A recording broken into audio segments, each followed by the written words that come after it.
Allez, les notes de ce match France-Autriche.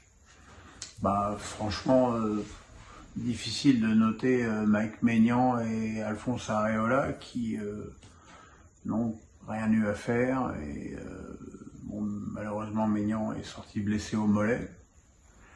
Areola, lui, ça lui a permis de faire une sélection de plus. Voilà. Saliba qui a donc remplacé assez rapidement Koundé touché à la cuisse. 6, un match propre, sans beaucoup de prise de risque. Voilà. Un match tranquille. Varane 7.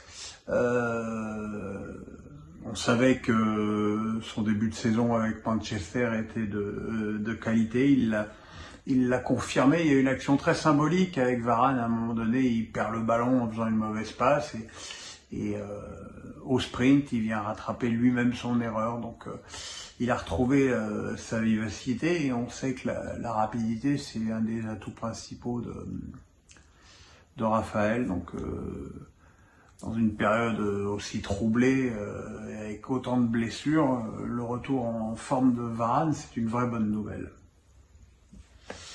Badiachil 7 aussi, alors évidemment il y a eu quelques petites étourderies, notamment en fin de match, mais je l'ai trouvé très intéressant et très tranchant dans la relance. Alors c'est vrai que sur le plan défensif, il n'a pas non plus été mis grandement sous pression, mais pour une première sélection, ce sont des débuts intéressants, d'autant qu'il y a compte tenu des absences actuellement, il y a peut-être une place à prendre.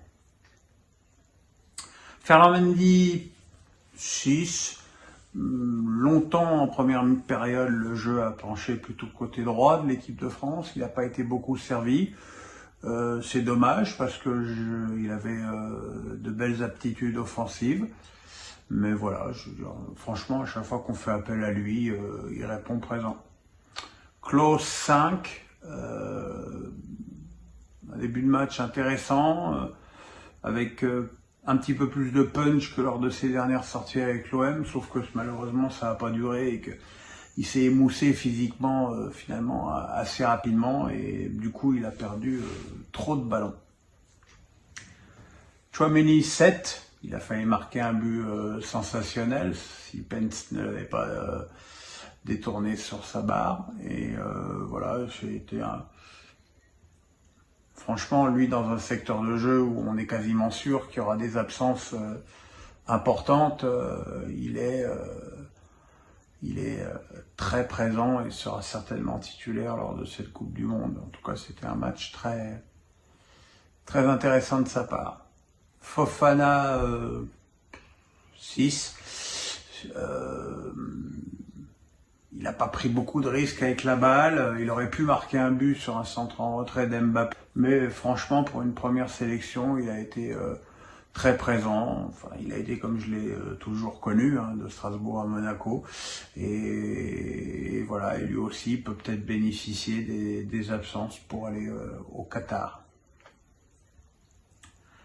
Griezmann,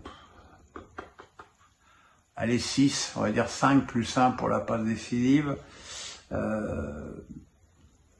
Justement, il y a eu cette passe décisive qui à la fois montre tout ce que peut apporter Griezmann dans ce domaine, puisque cette passe décisive en fait le meilleur passeur de l'histoire des Bleus avec Thierry Henry. Et montre aussi toute la frustration qu'on peut avoir joué Antoine avec les Bleus, parce que, encore une fois, dans une composition tout de même assez défensive, 7 joueurs à vocation défensive, on demande à Griezmann de plus apporter vers l'avant, d'être plus proche de Giroud et d'Mbappé, puisque c'est les deux attaquants qui jouaient ce soir. Et pour moi, il l'est pas assez. Alors évidemment, quand il l'est, ça donne ce superbe centre du pied droit sur la tête de Giroud qui a été décisif. Mais on attend plus de lui. Alors évidemment, lui, il a besoin de rythme, puisqu'il joue globalement qu'une demi-heure par match avec l'Atlético, donc ça joue aussi peut-être. Giroud 7. J'avoue que j'ai pas été foufou de la déclaration de Didier Deschamps à son sujet, qui a dit que Giroud n'était pas le remplaçant de Benzema, ce qui veut dire que si Benzema est là, il n'y a pas de Giroud. Sauf qu'il a montré ce soir que il avait sa place dans cette équipe. Hein. Il donne le premier but à Mbappé, même si on ne peut pas vraiment appeler ça une passe décisive, c'est une bonne passe vers l'avant. Et il met un deuxième but sensationnel de la tête. Voilà, on fait appel à lui, il est présent. Et je pense que il mérite largement sa place dans les 26 à la Coupe du Monde. Et Mbappé, 7. Un petit peu dans une position de vraiment d'ailier, ce coup-là. Il a pas mal provoqué, il a marqué un but refusé pour hors-jeu très vite, il a donné une super passe décisive en retrait à Fofana qui a manqué le ballon, et puis il a marqué ce but assez formidable où il élimine 3 Autrichiens avant de marquer en force. Donc voilà. Toujours Mbappé, c'est polémique la semaine et but le week-end. Après tout, qu'est-ce qu'on demande de mieux?